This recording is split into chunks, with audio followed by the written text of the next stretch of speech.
This is an iHeart podcast. Guaranteed human. Stuff You Should Know is brought to you by Grainger. Grainger knows that if you're an HVAC technician and a call comes in, you need a partner that helps you find the right product, fast and hassle-free. And you know that when the first problem of the day is a clanking blower motor, there's no need to break a sweat. With Grainger's easy-to-use website and product details, you can be confident that soon you'll have everything humming right along. Call 1-800-GRAINGER, click Grainger.com, or just stop by.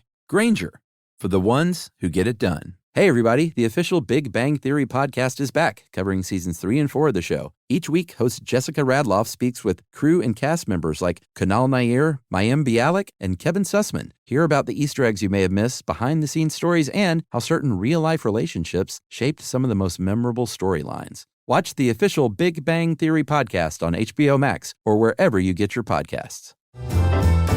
Welcome to Stuff You Should Know, a production of iHeartRadio.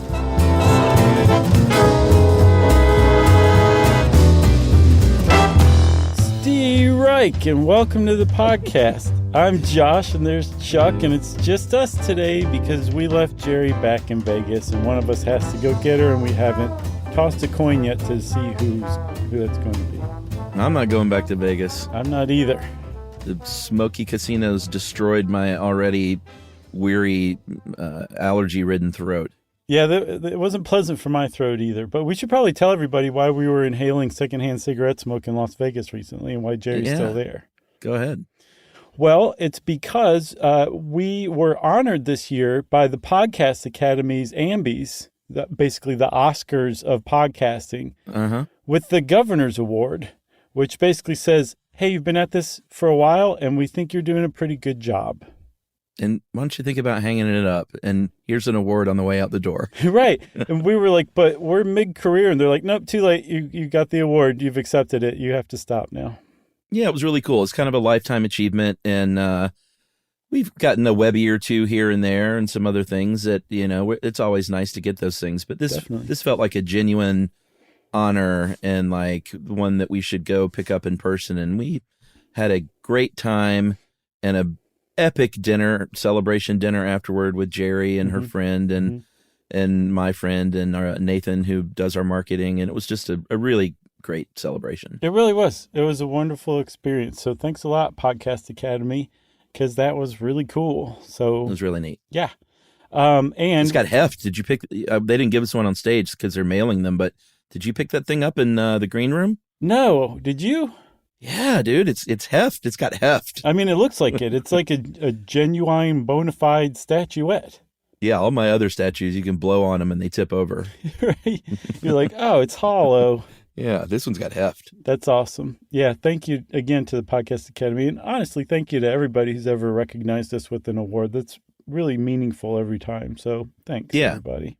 Well, and we said this, on stage. In fact, you buttoned it up nicely, but the listeners are the reason we have this career and this job that we've been doing for so long. And I know it sounds trite, but like we wouldn't have gotten this award or even be doing this job if we didn't have the amazing support over the years from you guys. So absolutely. It means a lot. So we should probably get going on baseball cards, right?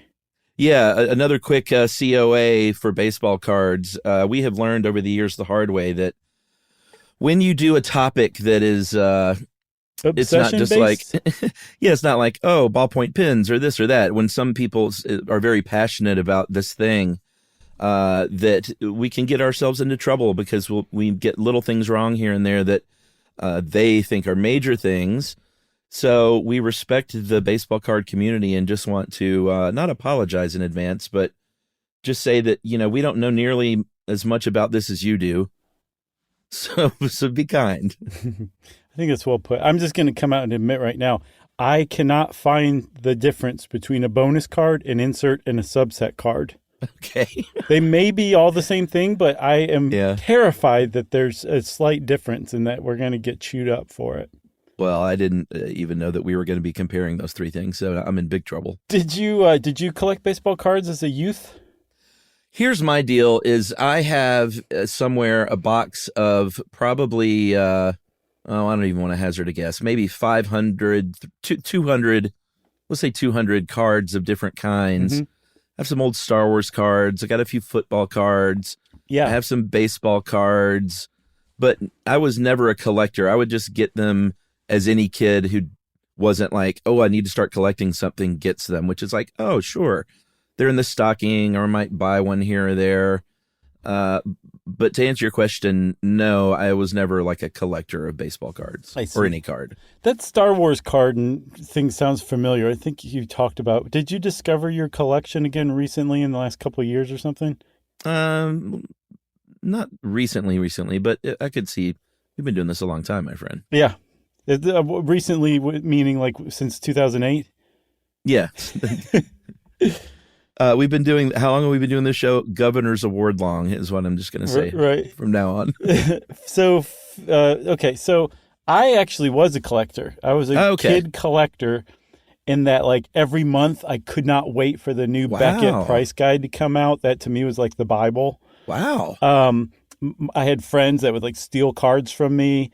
Like a real collector at like age 11, 12, right? Now, why? Because you weren't that into baseball, were you? No, I wasn't. Just a thing to do? There's something different. You don't have to be into baseball to really be into baseball cards. It's a really weird thing. Like, it's impossible not to know a lot more about baseball than you otherwise would if you weren't collecting baseball cards. I have no idea what you just said. Well, no, think about it. So, like, if you were just into flying kites, okay, you'd probably know almost nothing about baseball if you weren't into baseball. But you can collect baseball cards, and you're going to know a lot more about baseball and baseball players. Oh, I get you. Than you would if you were just into kites. But that doesn't mean you want to sit down and watch a baseball game at any given time. Yeah, I get you. Baseball cards are like that. It's really weird. I think that the majority of people who collect baseball cards are into baseball, but it's not requisite. Yeah. When I went through mine recently, because I guess it was semi-recently, because I was like, I wonder if, I have some gem in here worth $20,000. Mm-hmm. And I didn't. I think the best card I had was a Wade Boggs rookie. No, it wasn't a rookie, but it was like a first year card. But that's a rookie card. No, a first year like in the big leagues card, not like their rookie minor league card or whatever. No, I think first year in the bigs is the rookie card. It wasn't worth anything. Okay. Let's put it that way. So you're like, please, I want to end this conversation. Yeah, because I looked it up, and I think I sent it to my friend who's a Red Sox fan. I was like, here you go. You can have this. Oh, that was kind of you. Yeah. I discovered my old collection, and I had several hundred, and they were just loose. Any good ones? I started to go through, and I was like, I don't feel like doing this, so I just donated them all.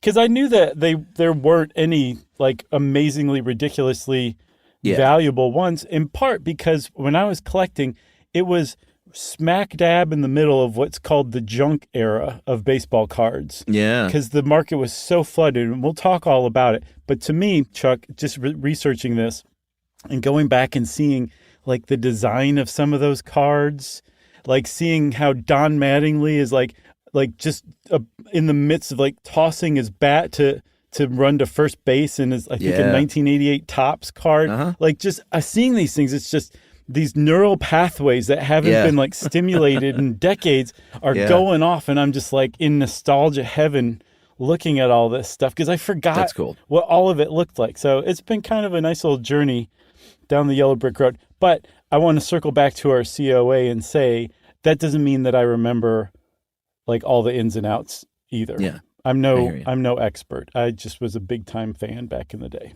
That's cool. That surprises me too, but I love it. Another little Josh factoid to stick in my hip pocket. We need a little jingle for that, like we have for Colin.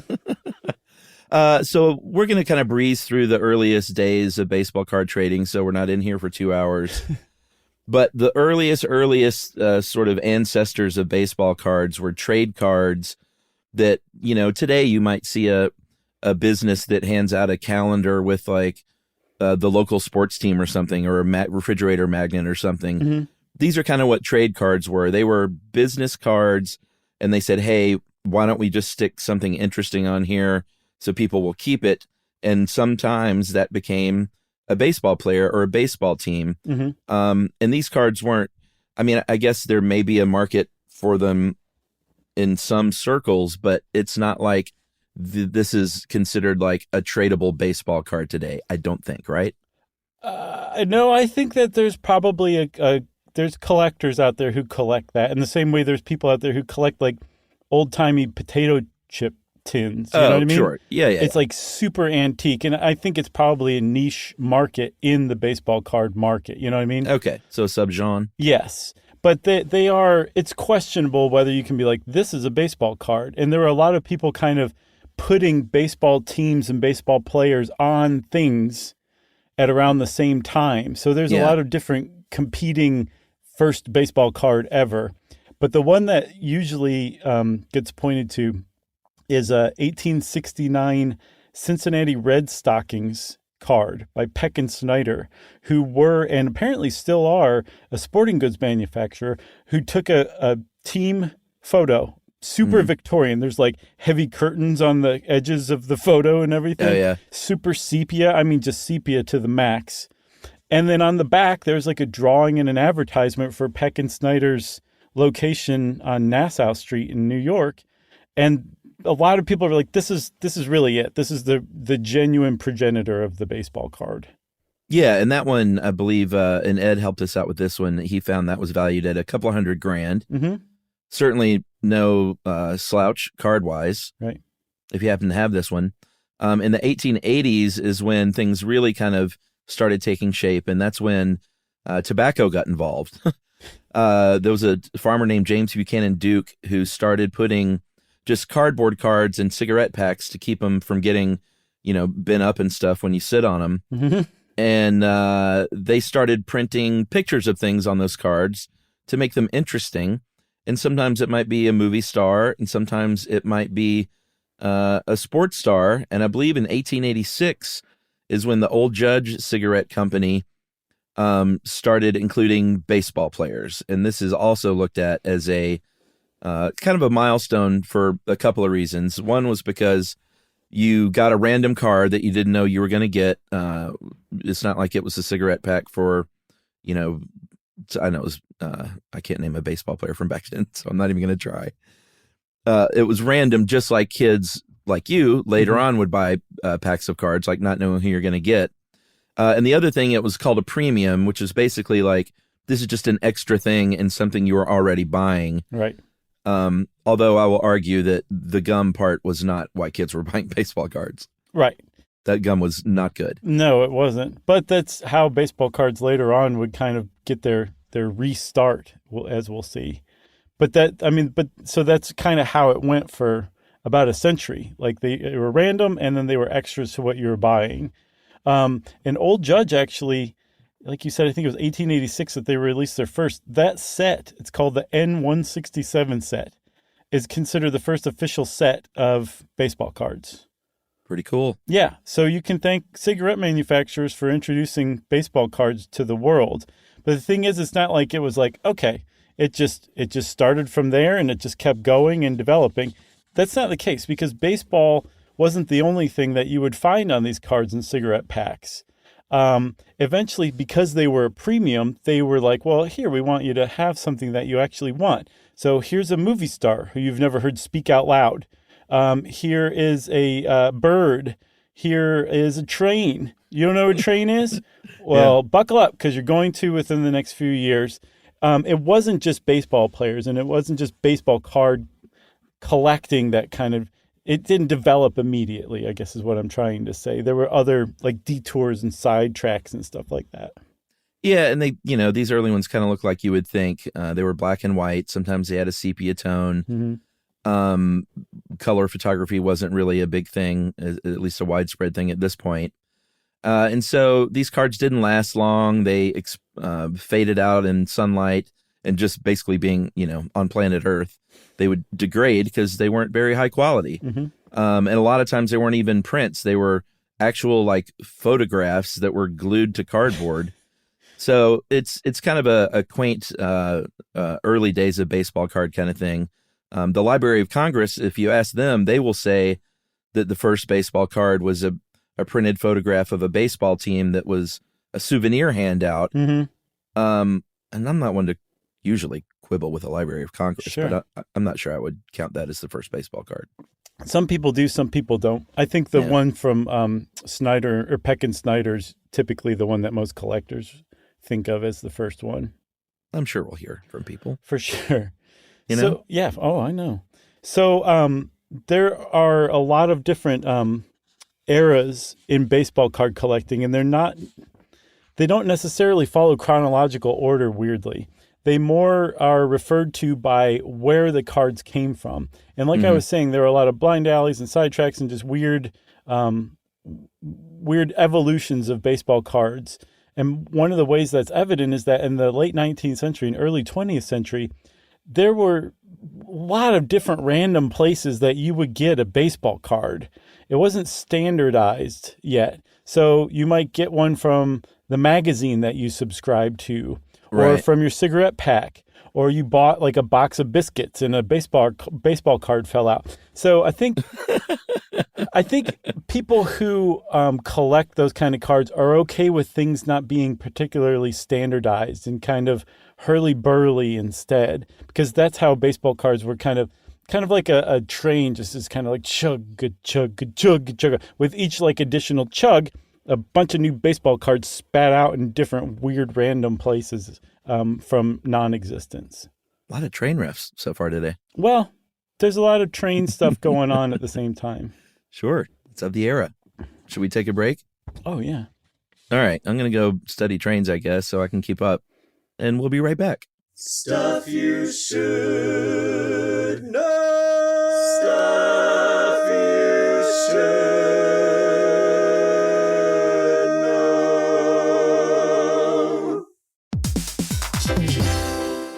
Hey, everybody. I want to talk to you a little bit about Tide Evo because it represents over 10 years of innovation and product development. Tide Evo is a first-of-its-kind technology where tens of thousands of minuscule fibers are spun together to form a 6 times powerful layer packed with scrubbers, brighteners, pre-treaters, and fresheners. And that's going to deliver a breakthrough clean that's so powerful, it feels like magic. Yeah, it is kind of like magic. Tide Evo is revolutionary. A 100% concentrated, waterless laundry tile that's made of compressed microfiber soap layers rather than liquid or powder. And it's not like pods or sheets because it uses 6 layers of detergent fibers to deliver superior cold water cleaning without plastic packaging of any kind. And it provides a mess-free, lightweight solution that dissolves lickety-split. So whenever you run into a laundry challenge, turn to Tide Evo. It's revolutionary. It's magic. Try new Tide Evo. Real laundry magic.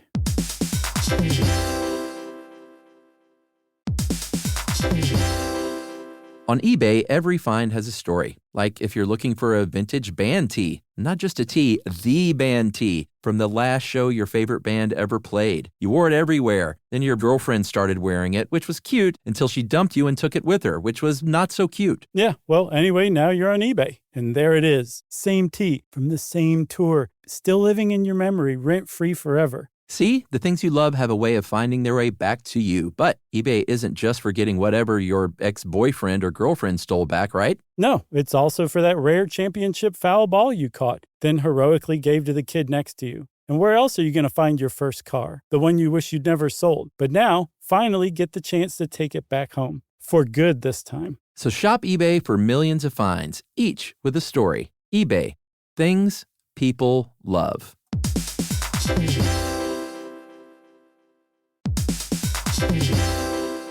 If you're a business owner or an entrepreneur, you know how hard it is to get things done fast and well. Why not have both? That's right. That's why Wix Harmony stands out. It's a website builder that helps create a site quickly without compromising your vision. You can build a fully functional website for any type of business by just describing what you want. Then everything can be customized and edited to get it exactly right. There's also built-in support to help answer questions or guide you along the way. And here's what makes it even better. You can click anywhere on your site and make changes instantly. It's these details that make creating with Wix Harmony feel seamless. That's right. So join millions of businesses already using Wix and try Wix Harmony for free at wix.com/harmony. That's wix.com/harmony.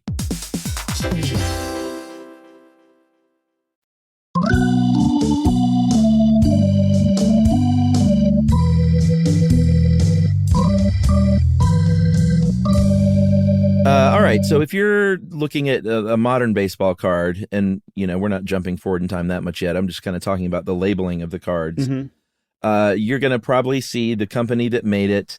You're going to see the player's name, maybe a collector's number on the card if there was one. There might be some additional things on there like, how many sets were made that year. It might be a set name or a subset name.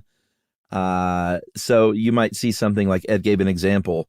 2004 Bowman Chrome number 264, Hector Jimenez is like the official sort of name of the card. Right. So what you got is the Bowman is the maker of the card. Chrome is the type of card of the edition.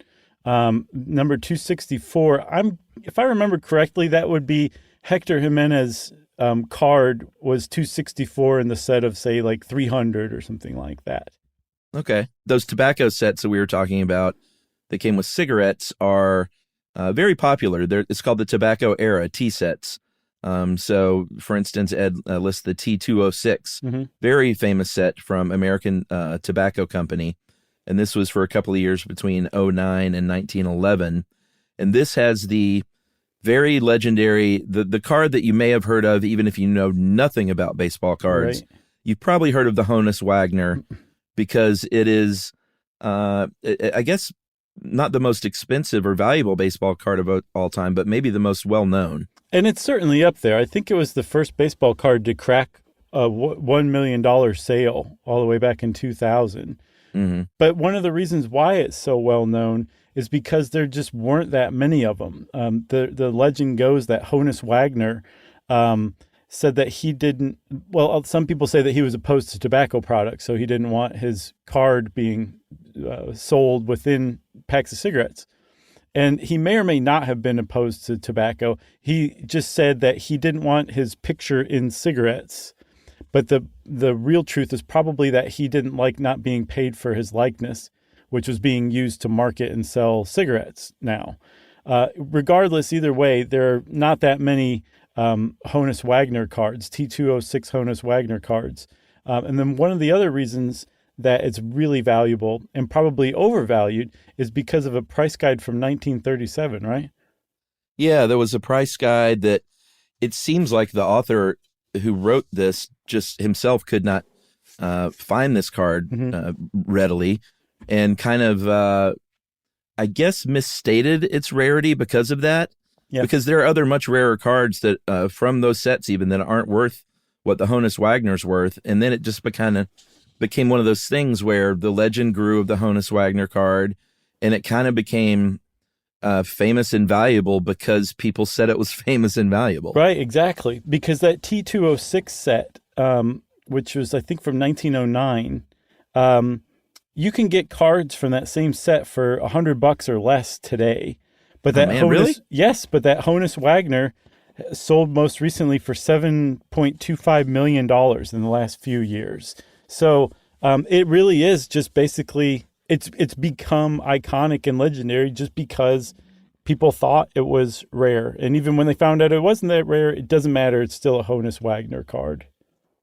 Should I buy you a T206 card for $80 online? Sure. A stretchy brown stash card. Stretchy brown stash. Oh, man. I'm glad we circled back to that because you were like, I can't hazard a guess at a name of a player from back then. And I was like thinking about it, but then the time had passed and then bam, it came back again. So it's stretchy brown stash time. Okay. So that was off the dome 8 minutes ago. Exactly. Okay. Very nice. Way to hang on to that. See, you don't throw away jokes. Not if they're okay or better. Because you never know when it might come up. That's exactly true, man. And that's not just the case with jokes, too, Chuck.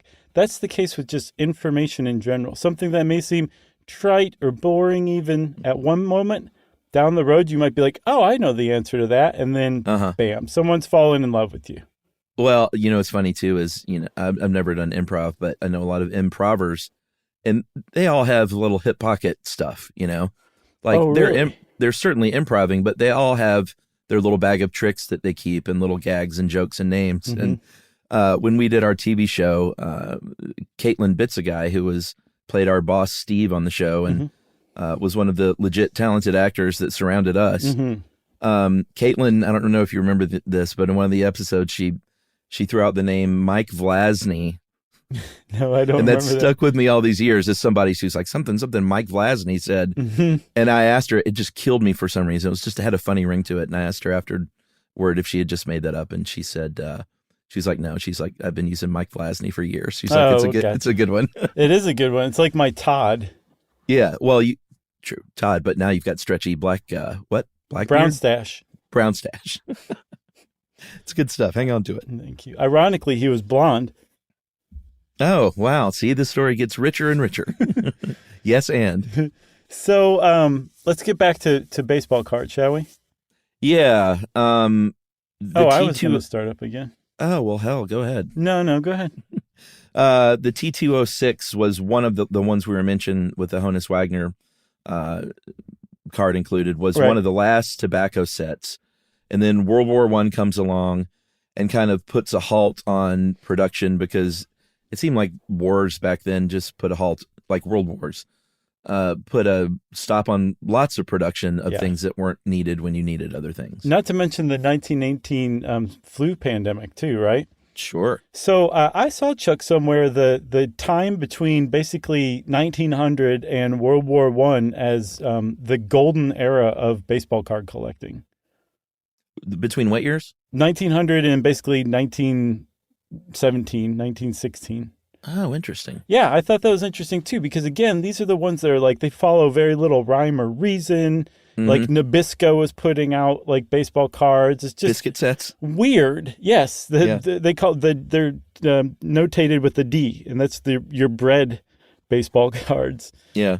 Or bread-like products, whatever. But apparently that's the golden age of baseball card collecting. I disagree. I think when I was collecting, it's the golden age of baseball card collecting, but it could just be my skewed opinion. Your first-person point of view? Right. But the thing is, around this time, people started saying like, oh, kids, maybe we should stop forcing them to start work at 5. And maybe we should have a problem with them smoking tobacco. Yeah. And about this time, people said, well, these kids are starting to really get into this baseball card thing. They like baseball. They like things that remind them of baseball. So hence their fascination with baseball cards. But I don't really think we should be pushing Old Judge cigarettes on them so that they can get their baseball cards. What if we package these things with candy? And here was a huge, huge step in the evolution of baseball cards. Yeah, they said, why try and sell cigarettes to 10-year-olds? They shouldn't start smoking till they're 12. So let's start putting them in caramel packages and things like that. And that kind of birthed some real kind of fun oddities, at least fun to me. Yeah. I don't know how the baseball card community looks at this. But... I can't stand it. Oh, really? I like things to be standardized and follow like a certain set of rhyme and reason. So sometimes these things were round, which is kind of fun, I think. And then sometimes, like in the case of the 1920 American Caramel or Caramel set, they were die-cut cards that were just in the shape of the player. It was a little cutout of a player. Will haunt my dreams. Hurt your sensibilities? I just don't like it. No, I don't like it at all. It's just too random. I think it's neat. I know, and I can understand how someone would. It's my own little foible for sure. No, I got you. So it was basically like the Wild West for baseball cards, all the way until about World War II, and actually past World War II. But a little after World War II, Bowman, a gum maker, started taking over baseball cards. They started adding baseball card sets. They started kind of professionalizing the whole thing.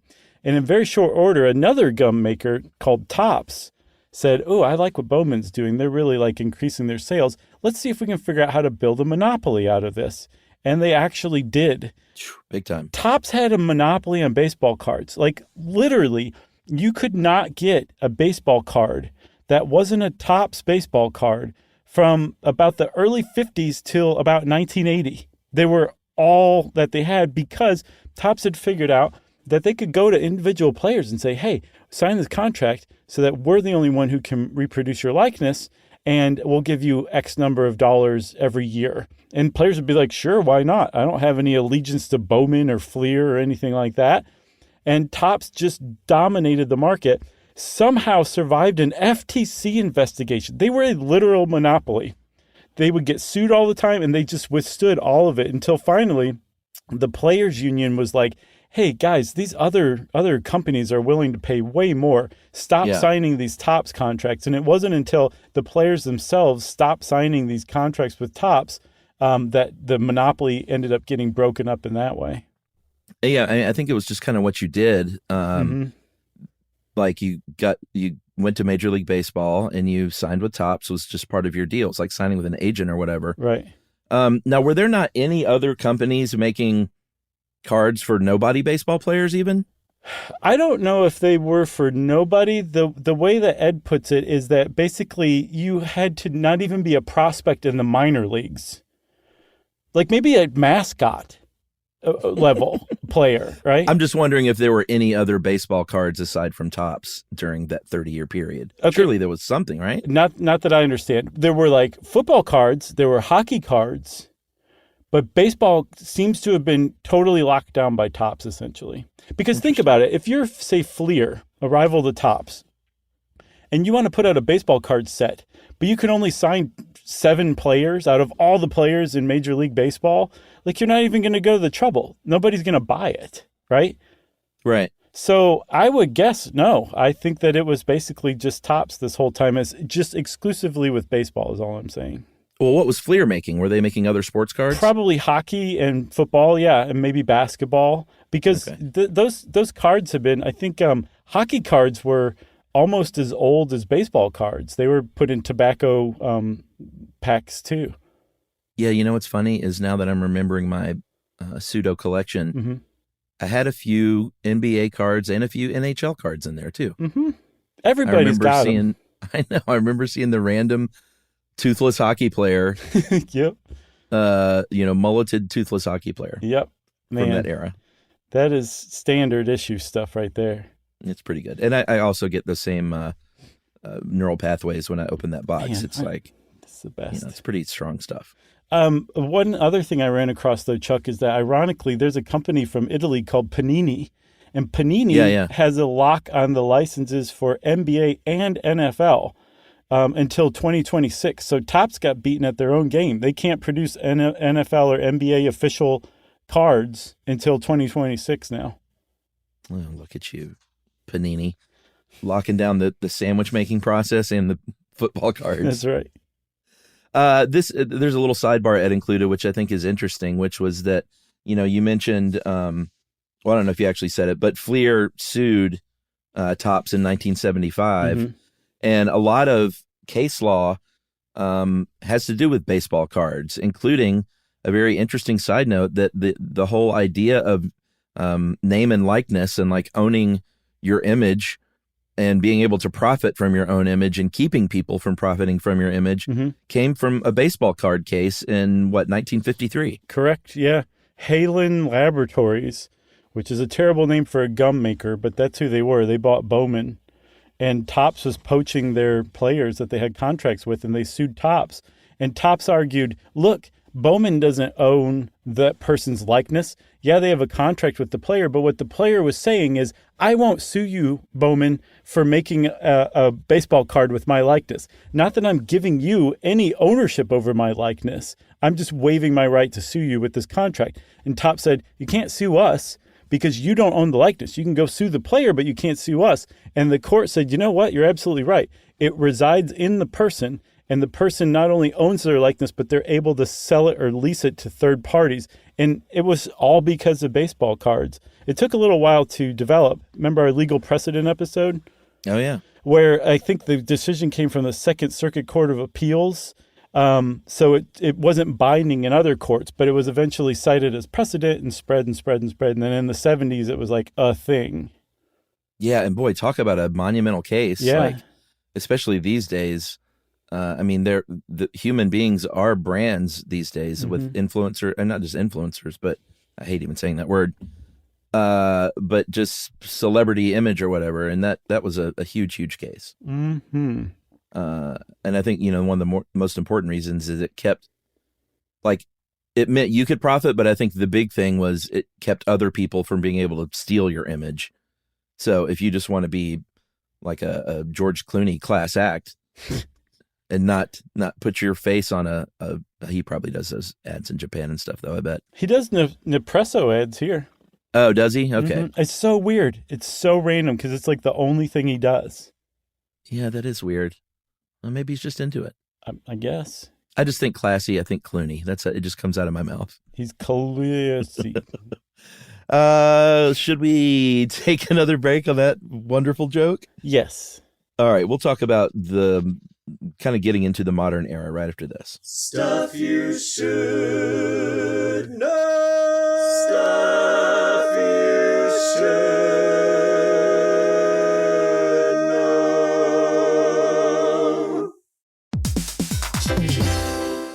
Hey, everybody. I want to talk to you a little bit about Tide Evo because it represents over 10 years of innovation and product development. Tide Evo is a first-of-its-kind technology where tens of thousands of minuscule fibers are spun together to form a 6 times powerful layer packed with scrubbers, brighteners, pre-treaters, and fresheners. And that's going to deliver a breakthrough clean that's so powerful, it feels like magic. Yeah, it is kind of like magic. Tide Evo is revolutionary. A 100% concentrated, waterless laundry tile that's made of compressed microfiber soap layers rather than liquid or powder. And it's not like pods or sheets because it uses 6 layers of detergent fibers to deliver superior cold water cleaning without plastic packaging of any kind. And it provides a mess-free, lightweight solution that dissolves lickety-split. So whenever you run into a laundry challenge, turn to Tide Evo. It's revolutionary. It's magic. Try new Tide Evo. Real laundry magic.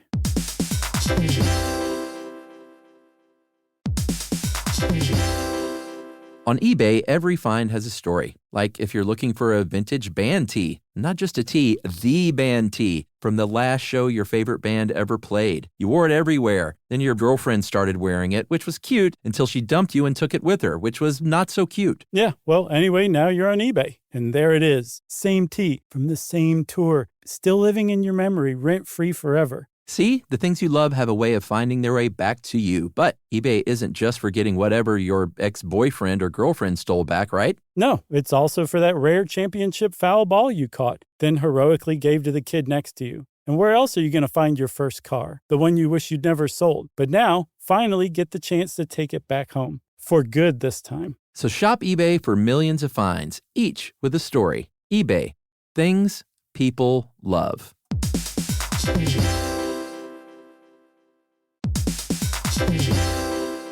If you're a business owner or an entrepreneur, you know how hard it is to get things done fast and well. Why not have both? That's right. That's why Wix Harmony stands out. It's a website builder that helps create a site quickly without compromising your vision. You can build a fully functional website for any type of business by just describing what you want. Then everything can be customized and edited to get it exactly right. There's also built-in support to help answer questions or guide you along the way. And here's what makes it even better. You can click anywhere on your site and make changes instantly. It's these details that make creating with Wix Harmony feel seamless. That's right. So join millions of businesses already using Wix and try Wix Harmony for free at wix.com/harmony. That's wix.com/harmony.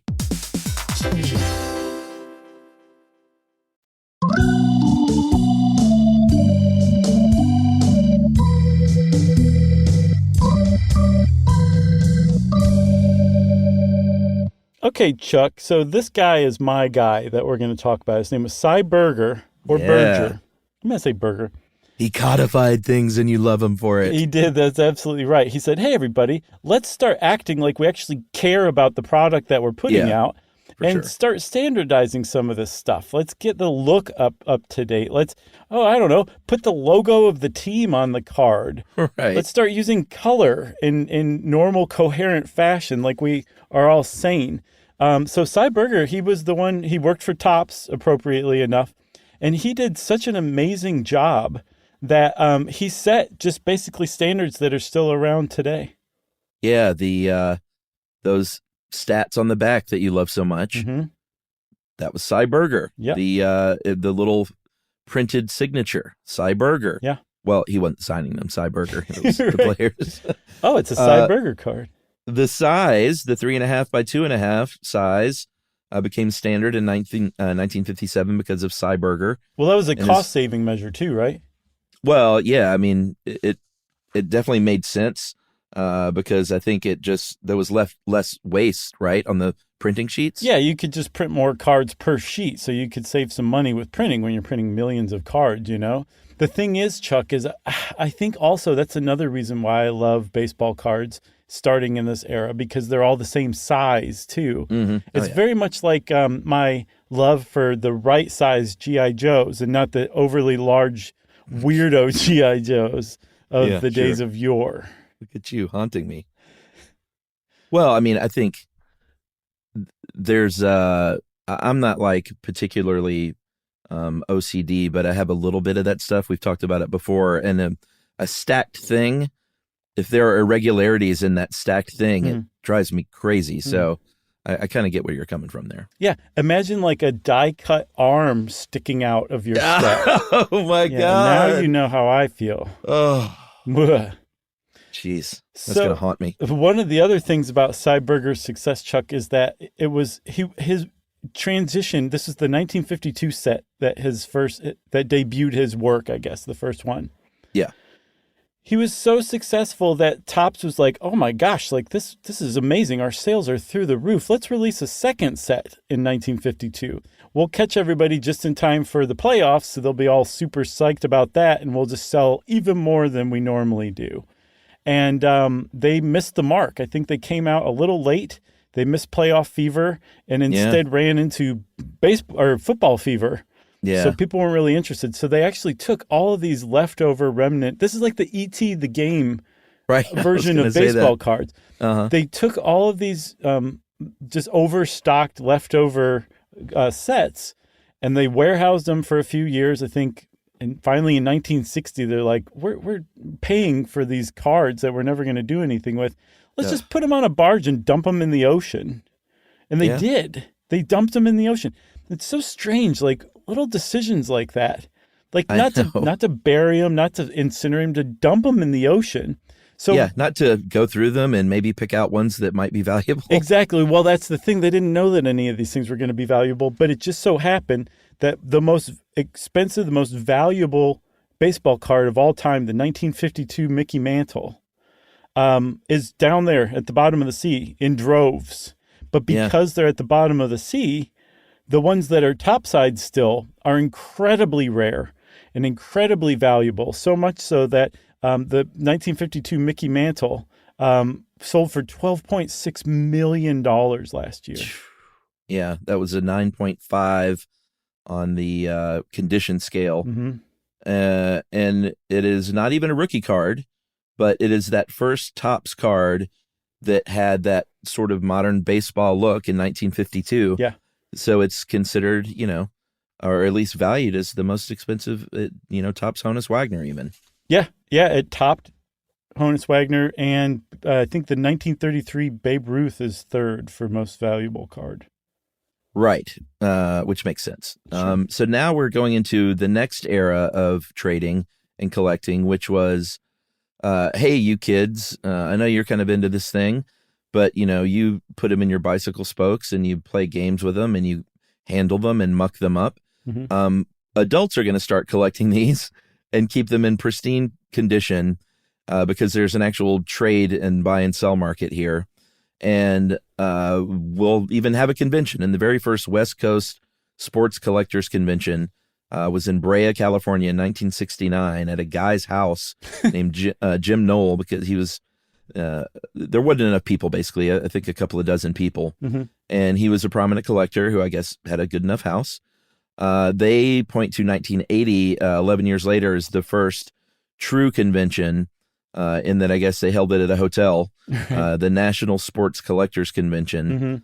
Mm-hmm. And, there between that time, there were little shows here and there, but they point to 1980 as the first real deal convention. Yeah, totally. And I saw an article on counterfeit cards, which we'll talk about in a little while, but just right off the bat, I mean, within a year or two of that first convention, counterfeit, I think Pete Rose rookie cards started showing up at conventions. Knockoffs? Yeah, just almost immediately.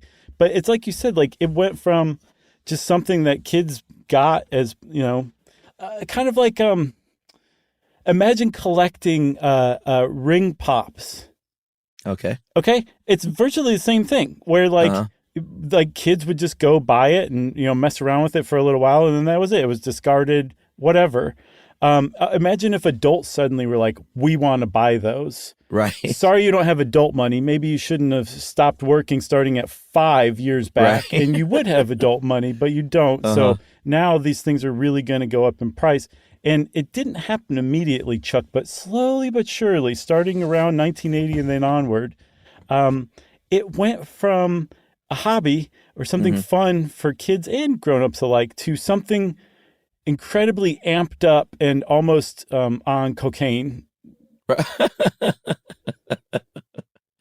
Yeah, that's an interesting way to put it, but I think I agree. The market is generally driven by exactly what you think, which is rarity, which we'll talk about, and condition, because, like I said, kids actually played with the cards and things like that and traded them and touched them.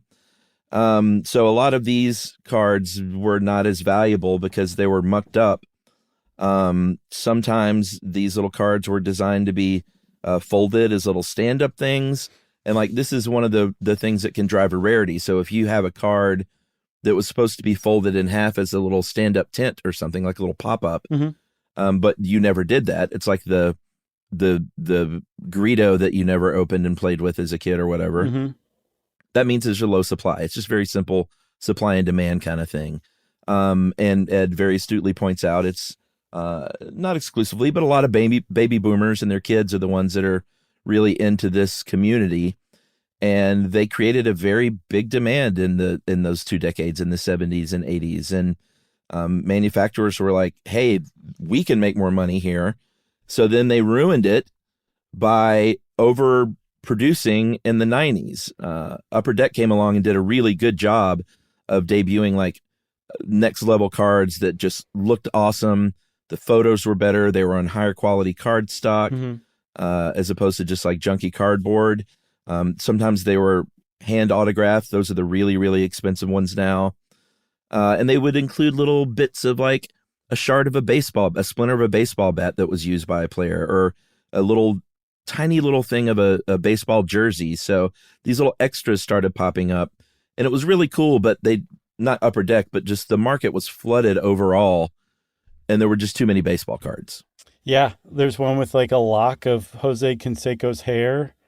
I'm just kidding. Oh, really? Is that one? I'm kidding. Dude, that would not surprise me. It wouldn't me either, man. After reading this, I had no idea that this was the state that baseball cards were in, but they just embed the weirdest stuff into cards now, and it makes them just incredibly valuable. So what's happened is the companies that make cards they used to just make cards. They said, there's X number of Major League Baseball players. We're going to make X number of cards. And then for some of the ones that are stars, we'll put them in a different outfit. We'll say, here, hold this feather duster like a bat for this one. Right. We'll use like slightly different colors and things like that for a few of them. So, and those will be produced in little lower quantities, but it's just been so juiced now that they're like, yeah, give me a little bit of Brett Favre's game jersey, and we're going to embed it in a card, and there's we're going to make 2 of them. And what's interesting is they put them in packs still. It's not like you have to walk on foot to the company's factory and buy this thing with gold bullion. They put them in packs, but then they automatically become incredibly valuable on the secondary market. And so people buy packs in the hopes of like they're about to like strike it rich because there's $1 million card stuck in there. Yeah, it's hard not to be a little cynical as a non-enthusiast and be like they kind of ruined it in a way, in my opinion, because it's, the old days it was like you would open a card or open a pack or whatever, and it was that what you wanted to find was a player that ended up being really good, and you're like, wow, I've got this thing now of this Ken Griffey Jr. rookie card. Well, they kind of knew he was going to be good because of his dad and his legacy or whatever, but you know what I mean? Like Mark the Grace. player that kind of, yeah, sure, why not? Mark Grace. Is that the only baseball player you can think of? No, Mark Grace's, I think, 88 rookie card was just is it super expensive? hyped. Yeah, and interesting. It was very sought after at the time. Okay, I thought you just like pulled that out of your back end. I thought that was pretty good. Oh, thanks. But anyway, now it's become like almost like gambling, like buying looking for a lottery ticket or something that's a winner. And because of that, there have been RICO anti-trafficking laws and like lawsuits brought up saying the same thing, which is like, you're kind of running a gambling business these days. Yeah. And all those lawsuits have failed. But Ed pointed out there was one against Panini just like a few months ago this year. So people are still trying to paint them as, gamblers, or not gamblers, but whatever it's called. Casinos? No. Sure. Lottery ticket printers? Card sharks. No, that's not it either. You know what I mean. Everyone knows what I mean, I think. Card sharks. So one of the things that's lost, though, Chuck, and I don't mean to get cynical about, the present or the future in favor of the past either, but it's hard not to, because as a kid, you could go to the grocery store on your bike and buy some packs of baseball cards and go have fun opening them. Good luck finding baseball cards in the store these days. Oh, really? Yes, you go to a really well-outfitted hobby shop, or you're just buying it online, basically immediately from the secondary market. And yes, you can still have the thrill of like buying an unopened pack or whatever, but you have to buy it online and wait for it to arrive in the mail, and it's just a different thing to me. I guess it's not necessarily worse. It's just the reality now, but I just feel like kids in particular, and then also like people who just don't have nearly as much income, are having trouble keeping up. You can't buy baseball cards unless you're fairly well off these days, because the possibility of buying a really valuable one is very high, or getting a really valuable one. And then you can just buy valuable ones right out of the gate too, off of the internet. So it just seems different to me. Well, it's less magical for sure. And it is hard not to say that it's worse. Yeah. I'm going to go ahead and say it. Sorry, everybody. We try not to be terribly opinionated, but this one really was pretty opinionated if you think about it. Yeah. We talked about rookie cards. They're usually the most valuable and sought after. And one of the reasons is because, like I was mentioning earlier, you don't know necessarily. You might get a King Griffey Jr. that you have a pretty good idea that he's going to be a great player because of his family. But usually it's like, well, baseball's a hard sport and a lot of really good prospects don't pan out. So you don't know for sure if a player is going to pan out and be a hot commodity as a baseball card. So that's why rookie cards are worth more. And then also Ed points out too, it's sort of the tradition, like the rookie card is more valuable because we say it's more valuable. It's not necessarily because it's the rarest thing out there. Right. It's just very collectible. Yeah. And then Chuck, we talked a little bit, or I mentioned counterfeit cards being a thing. And, I mean, they were a thing back in the day when, the first convention started. Now that cards have gotten like ultra valuable, the counterfeits are becoming even more difficult to detect, in part because it's just worth the effort now because of the payoff. And then secondly, because the technology to make really good fake cards is becoming more widespread and cheaper. So there's more people putting more time into counterfeit cards. So as a result, there's a cottage industry of basically valuators and what's the word where you verify? Authenticators? Yes, authenticators has grown up as well. And there's one company called Professional Sports Authenticator. They're not the only ones. I think Beckett, who used to make I think still do make my beloved Beckett price guides, they also authenticate too. But there's a need has developed for professionals who employ experts to look at these things and say, yes, this thing is for real. And by the way, it's also a 9 on the in mint condition, basically. I'm surprised they haven't started putting like a chip or a little stripe that the money has, the little when you hold it up to the light, stuff like that to legitimize it, because it's such a big money industry. I guess maybe the Professional Sports Authenticator company has a great interest in that not happening, because it wouldn't drive them out of business because of all the previous cards, I guess. But I'm surprised there isn't something like that embedded in the card these days. I think that the really high value ones do have some sort of security measures. I know they have things like holograms and foil, like printing and stuff like that. It's hard to duplicate. It is hard to duplicate, but it is possible too, especially if you're not a professional authenticator. It's probably harder to detect, but I think if you are a professional, it's probably not that hard. Like I saw, for example, on I think a PSA slab. So if you have a card that the PSA is authenticating, they encase it in plastic and basically say like, this is forevermore verified. This card is verified. They call them slabs that you can buy. On PSA slabs, it has like their patent number for the case that they use. And there's a counterfeiter out there who uses the same patent number, same font and everything embossed on that plastic case. Wow. But they forgot the period after PAT. Ugh. And that's the way that you tell that it's a counterfeit. Everything else is like that amazingly well done.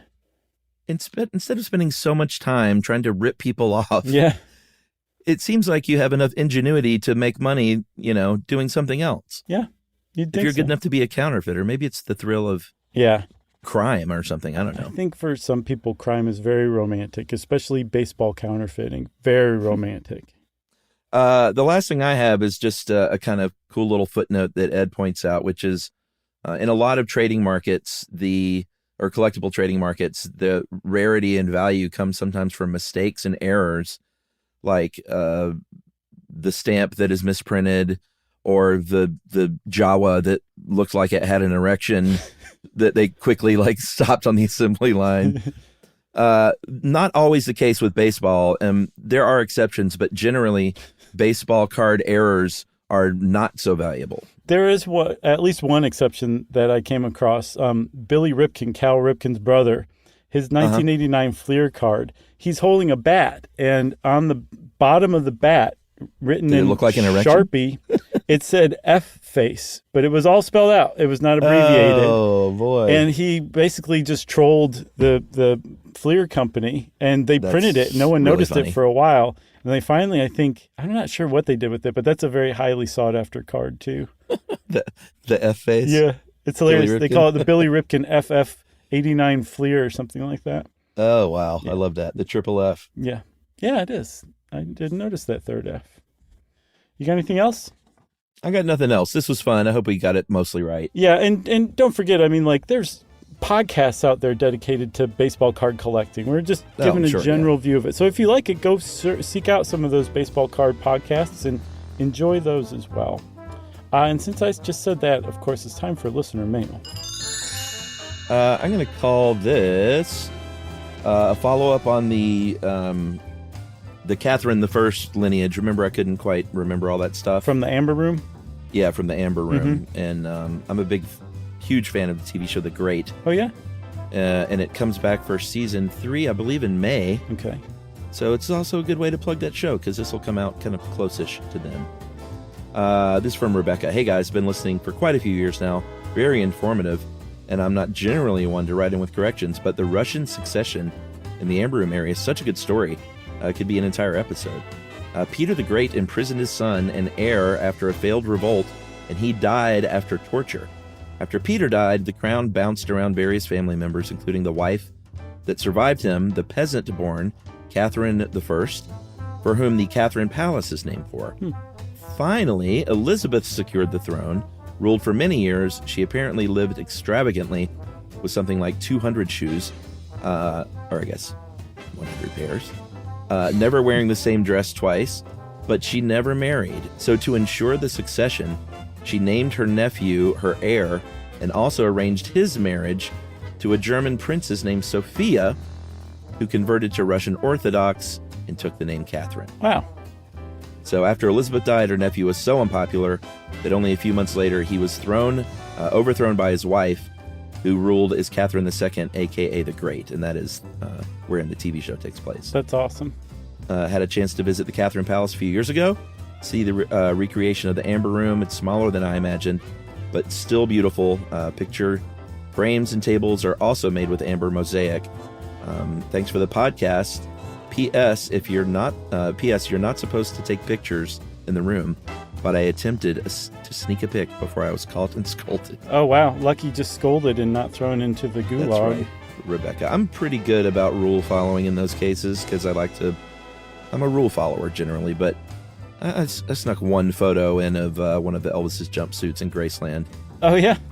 Yeah, I was like, I did a quickie, and that was it. I wasn't trying to get too greedy, but I had to have one. And you took a photo, too?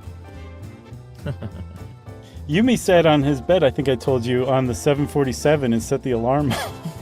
Oh, I don't think I remember that story. We had to get off that plane pretty quick. That's funny. D-board.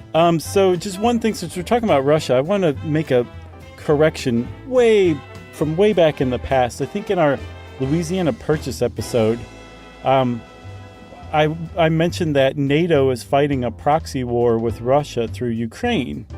Right. I grossly misused the term proxy war. I did not know that proxy war in every case means that the person fighting the proxy war started it.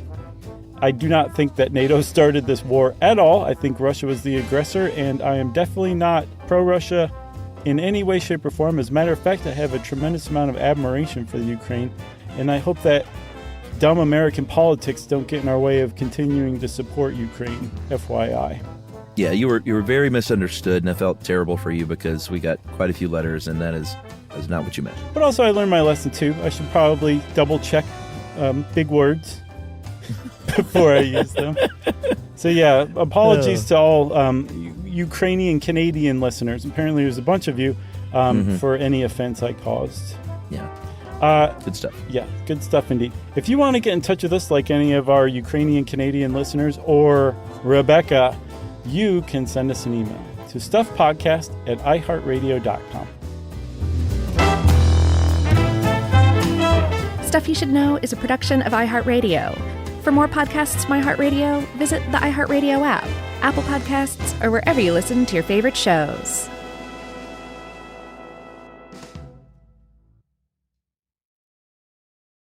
When it comes to small business, people want to talk to people, not bots, not voicemail. Your customers or clients want a real human connection, and that's exactly what they get with Ruby. Ruby is the virtual receptionist company that takes care of your callers when you're unavailable, in the middle of something, or just don't want to pick up. They can answer, screen, and transfer calls, as well as take messages, collect payments, book appointments, and more. All while saving you time and making the people you serve feel special. It's available 24/7, 365 days a year, and is 100% based in the U.S. See how it works at ruby.com, or better yet, give them a call at 844-900-RUBY. The next time you end up with something on your shirt, don't turn to your usual detergent. Check out Tide Evo. Tide Evo represents over 10 years of innovation in product development. It's a revolutionary 100% concentrated waterless laundry tile made of compressed microfiber soap layers rather than liquid or powder. It's not pods and it's not sheets. It uses 6 layers of detergent fibers to deliver superior cold water cleaning without plastic packaging. It's mess-free, lightweight, and dissolves quickly. Try new Tide Evo. Real laundry magic. Making sense of the news is a full-time job,